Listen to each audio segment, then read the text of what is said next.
তালের বড়া খেতে ভীষণই ভালো লাগে, কিন্তু বন্ধুরা কখনো এভাবে তালের বড়া করে খেয়ে দেখেছেন? অবশ্যই এইভাবে একবার করে খেয়ে দেখুন, তারপরে মনে হবে এই তালের বড়াটাই সবথেকে সেরা বড়া। আপনারা দেখেই বুঝতে পারছেন যে একদম অন্য ধরনের, অন্যরকমভাবে তৈরি করেছি। আশা করি আপনাদের ভিডিওটি ভালো লাগবে। কোথাও স্কিপ না করে সম্পূর্ণ ভিডিওটা দেখুন, তাহলে পারফেক্টভাবে এই বড়া বাড়িতে তৈরি করে নিতে পারবেন। আমার এই ছোট্ট ইউটিউব চ্যানেলে আপনাদের সকলকে স্বাগত জানাই। তাহলে চলুন বন্ধুরা, দেখে নেওয়া যাক কীভাবে এই বড়া তৈরি করতে হয়। এই যেহেতু এটা তালের বড়া, তাই প্রথমেই তো তাল লাগবে। একটা তাল নিয়ে নিয়েছি। এবার এই তালটা ভালো করে পরিষ্কার করে ধুয়ে এই উপরের এই কালো অংশ, এই খোসাগুলো ছাড়িয়ে নেব। গত বছর ভিডিওতে তালের পাল্প কী করে বের করতে হয় সেটা দেখিয়েছি, কিন্তু এবছর আপনাদেরকে দেখানো হয়নি যে তালের পাল্পটা খুব সহজেই কিভাবে বের করতে হয়। তাই বন্ধুরা, আপনারা ভালো করে খেয়াল করুন যে তালের পাল্পটা কত সহজভাবে বের করে নেওয়া যায়। প্রথমে তো ভালো করে খোসাটা ছাড়িয়ে নিয়েছি, তারপরে এই যে কালো অংশটা এটা ভালো করে পরিষ্কার করে নেব। এবার এই আটিগুলো একটু শক্ত থাকে, তাই এইভাবে ঠুকে ঠুকে আটিগুলো প্রথমে একটু নরম করে নিতে হবে। প্রথম অবস্থাতে এইভাবে ঠুকে একটু নরম করে নিয়ে তারপরে এক একটা আটি নিয়ে সামান্য পরিমাণ জল নিয়ে নরম করে নিতে হবে। এই যে একটা আটি আমি নিয়ে নিলাম, আর এইবার সামান্য পরিমাণে জল দিয়ে প্রথমে আটিটাকে নরম করে নিতে হবে, যাতে খুব সহজেই এই তালের পাল্পটা বেরিয়ে আসে।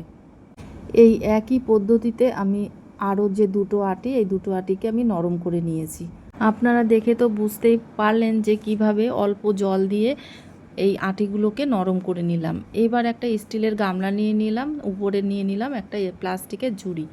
এই ঝুড়ির উপরে একটা আটি নিয়ে এইভাবে ঘষবো, অনবরত এইভাবে উল্টে পাল্টে যত ঘষবো, আর এই আটির থেকে তালের পাল্পগুলো এইভাবে ঝুড়ির থেকে দেখুন কিভাবে বেরিয়ে এসছে। এইভাবে সমস্ত পাল্পগুলো বের করে নেব। আর বন্ধুরা, এইভাবে ঝুড়িতে করে ঘষলে আমার তো মনে হয় এইভাবে সবথেকে সহজ পদ্ধতি, আর একটু আঁশ ওই পাল্পের ভিতরে যাবে না, একদম মানে ফাইন পিউরিটা বেরিয়ে আসবে তালের। আপনাদের এর সম্পূর্ণ বের করার পরে আপনাদেরকে দেখাচ্ছি বন্ধুরা, দেখুন একটু আঁশ নেই। গ্রেটারের সাহায্যেও তালের পিউরি বের করা যায়, সেটাতে আমার মনে হয় অনেক আঁশ তালের পাল্পের মধ্যে ভর্তি হয়ে যায়, ছেঁকতে হয়। আর এটাতে একটুও ছেঁকতে হয় না, আর খুব ইজিভাবে বেরিয়ে আসে। আর আপনাদের যেটা সহজ মনে হবে আপনারা সেই পদ্ধতিতেই এই তালের পিউরিটা বের করে নেবেন। এবার একটা মিক্সিং বোল নিয়ে নিয়েছি, এই বোলের মধ্যে দিয়ে দিলাম হাফ কাপ চিনি। যে যেরকম মিষ্টি খাবেন সে অনুযায়ী মিষ্টি দেবেন। এবার এর মধ্যে দিয়ে দেব 3টে পাকা কলা। আচ্ছা, আর দিয়ে দেব স্বাদ অনুযায়ী লবণ। এবার চিনির সঙ্গে কলা ভালো করে চটকে মেখে নিতে হবে, তাহলে কলাগুলো ভালোভাবেই চিনির সঙ্গে মিশে যাবে। আর একটু সময় ধরে মাখাতে হবে, এরকম মাখাতে মাখাতে চিনিগুলোও গলে যাবে। আর একটু মিক্সিতেও ঘুরিয়ে নিতে পারেন, মিক্সারে ঘুরালে পরে কি হয়, কলাগুলো একটু কালো কালার এসে যায়, কালো কালো হয়ে যায়।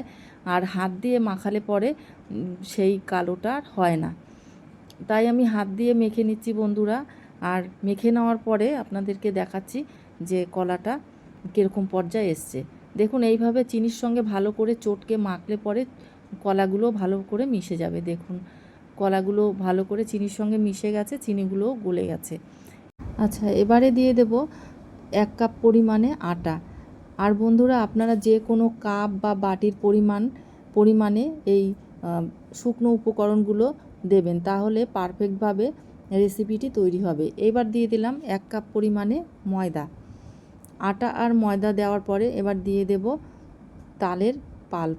এখানে 1 কাপ পরিমাণে তালের পাল্প আছে, সম্পূর্ণ তালের পাল্পটাই দিয়ে দিলাম।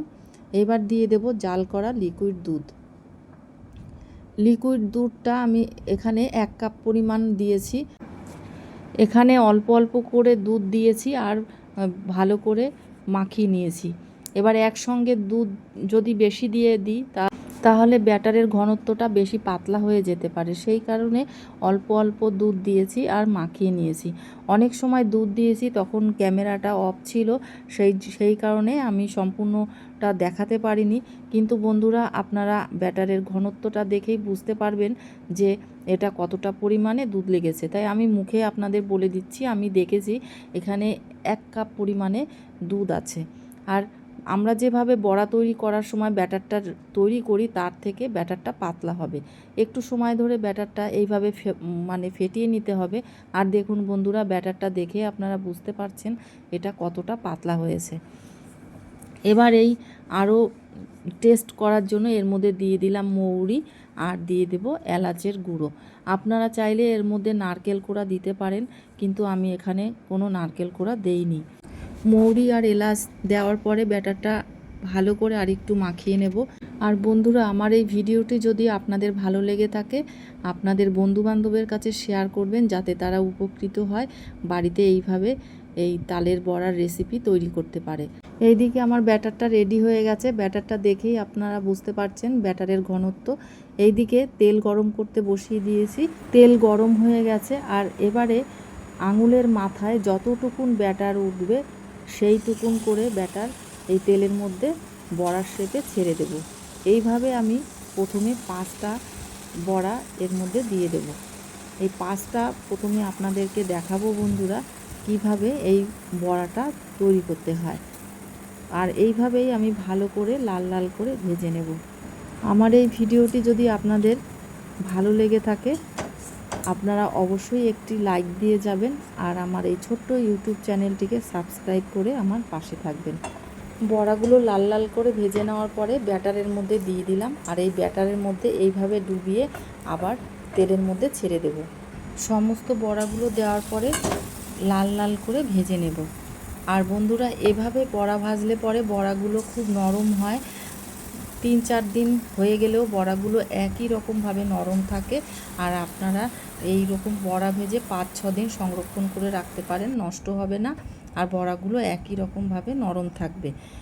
আর দেখুন বন্ধুরা, বড়াগুলো লাল লাল করে ভেজে নিয়েছি। এবার আবারও বড়াগুলো ব্যাটারের মধ্যে দিয়ে দেব। আর এরকম বড়াগুলো গোল লাগছে না, এবড়ো খেবড়ো লাগছে।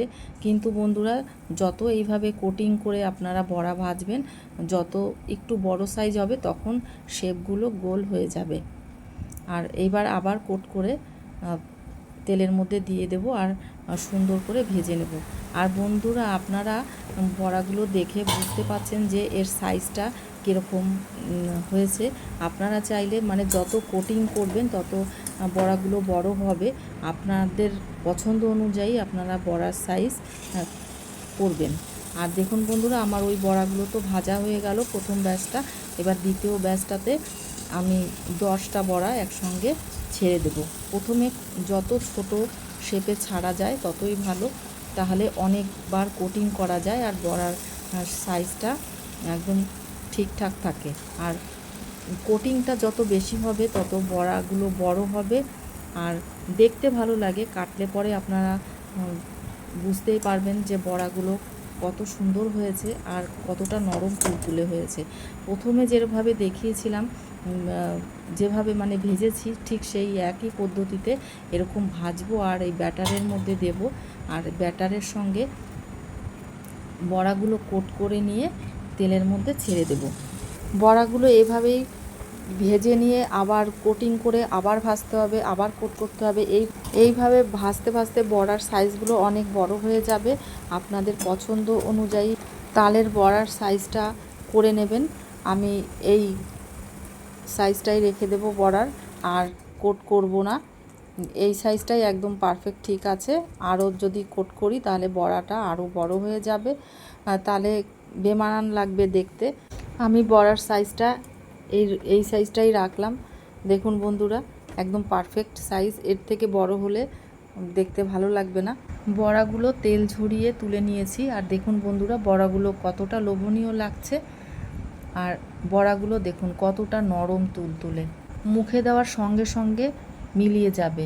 একটা দুটো বড়াতে মন ভরবে না, বাটি ভরে বড়া দিলে 1 নিমিষে বড়া শেষ হয়ে যাবে। এতটাই টেস্টফুল এই বড়া। তাল শেষ হওয়ার আগে অবশ্যই এই তালের বড়া তৈরি করার জন্য অনুরোধ রইল। অবশ্যই বাড়িতে তৈরি করুন আর এর স্বাদ উপভোগ করুন। তাহলে বন্ধুরা এ পর্যন্তই, নেক্সট ভিডিওতে আবার দেখা হবে। আপনারা খুব ভালো থাকুন, সুস্থ থাকুন, সাবধানে থাকুন।